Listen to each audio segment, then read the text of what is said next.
Hi everyone, my name is Rod Cole. Today I want to talk to you about this idea about how to protect your company or your business from a corporate hero.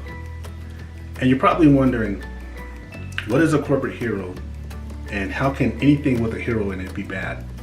But actually it can be, because a corporate hero is destructive. A corporate hero is only about that person, which is the hero itself. So they act in a selfish way in the workplace. And the reason why that's destructive is because when they act in a selfish way in the workplace, often they're hurting and destroying others. And that's a problem in the workplace because all employees are valuable resources in the workplace. All of them are. Companies, executives, middle managers invest in other employees and they try to get the most potential out of these other employees. And when you have someone in the office, in the workplace, that's a corporate hero that is sabotaging or limiting other people, then what that does, that hurts the compatibility of that company. So when you are a new employee and you come into the workplace and you're working with this person, they may not help you. They may not train you. Some of the things they will look at, like if they don't like you, they're going to give you minimum information just to give their appearance that they're giving you information, but they're not helping you. You're going to struggle the whole time that you're working with this person. If they don't like your religion, if they don't like your culture, you're done. Because a lot of times, for us to be successful, we need, especially when you're just starting out in a company or a new position, we need other people to share that company information so we can do our job, so we can be at our best. And a lot of times, when you have a situation where you have a corporate hero, they're the main ones who are going to train you or teach you. And so what they do is, so they can remain the hero because they're a little insecure, so they can remain the hero, they're not going to share information with you. They're going to give you just a little bit or none at all. I once knew a person who worked with a hero and she was telling me about her experience, and it was just sad and amazing at the same time because companies allow this, and I'll go into that why companies allow this in just a few minutes. But the person's experience was, she's a new employee, she's excited, you know, employees are excited, she's excited to be on this team. But the problem is, this one person does all the training. Nobody else does the training. This one person does this training. Well, the hero, and this one person decided that he doesn't like her. And because he doesn't like her, he doesn't train her. He just gives a little bit of trickles of information, but he wants her to fail. Well, she doesn't fail. But he puts her through hell while she's trying to learn and develop, because she would come in the morning and she would say to him, she would address him, say good morning. He would hardly say anything.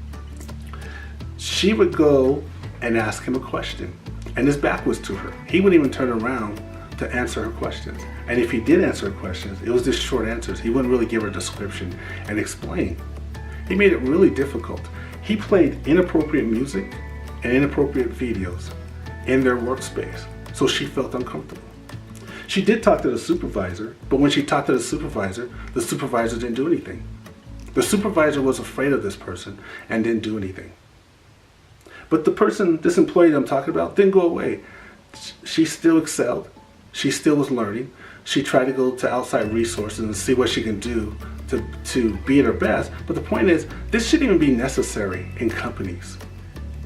Shouldn't even be necessary because all companies out there are so competitive and you need everyone you can in these environments. So this type of atmosphere shouldn't be necessary, but this one person was allowed to do that.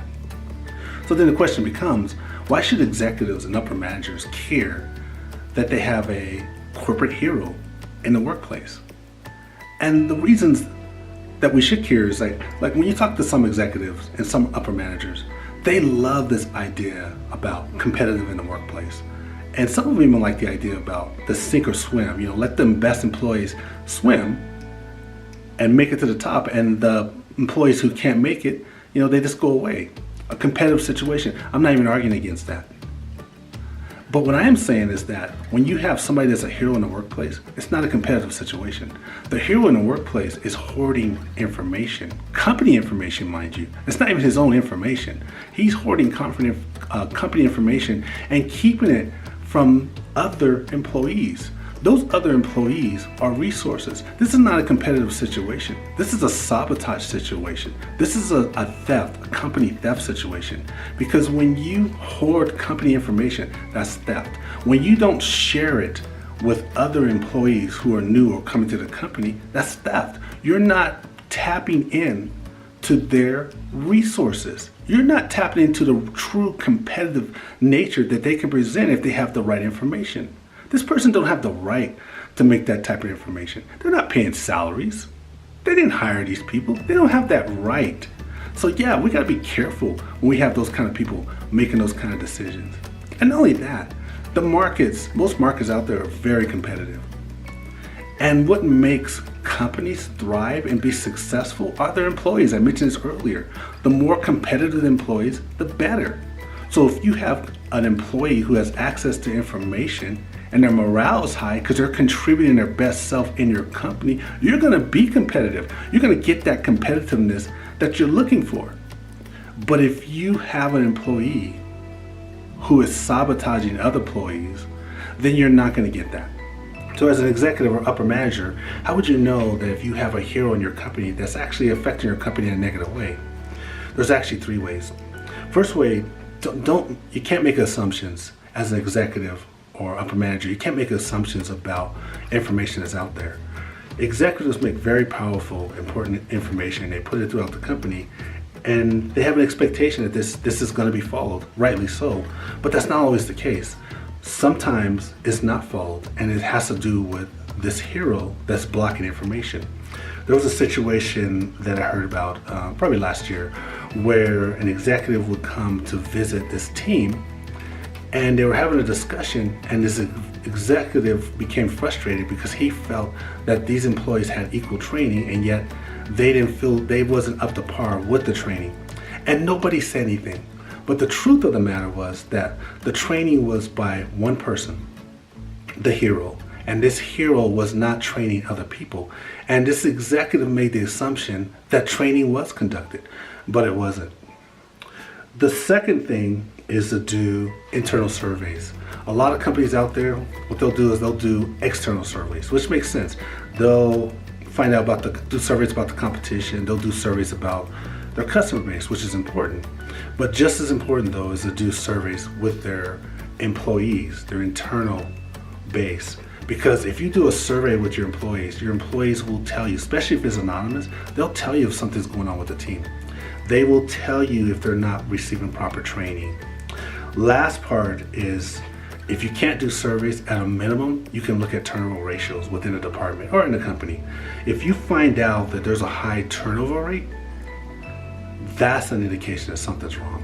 You can ask managers at that point, like you call them up and you say, I noticed that there's high turnover rate here, something's going on, why are people leaving? And if the manager gives reasons, stereotypical reasons such as the person just didn't fit in, or this person couldn't learn, I would be very cautious of something like that, because usually that's not the case. Most people that come into the company, they really want to learn. They can be effective. But if you get a lot of people that come in and they're saying the same thing, this person just didn't fit in or this person couldn't learn, that means there's a problem there. There is nothing more beautiful than when you have a bunch of superstars together, working together, and they all look different.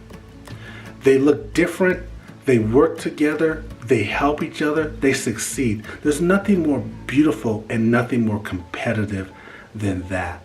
If you have a hero in a department or corporation, you either got to help them to be better or you got to get rid of them. For the sake of the company, for the sake of competition, they got to go.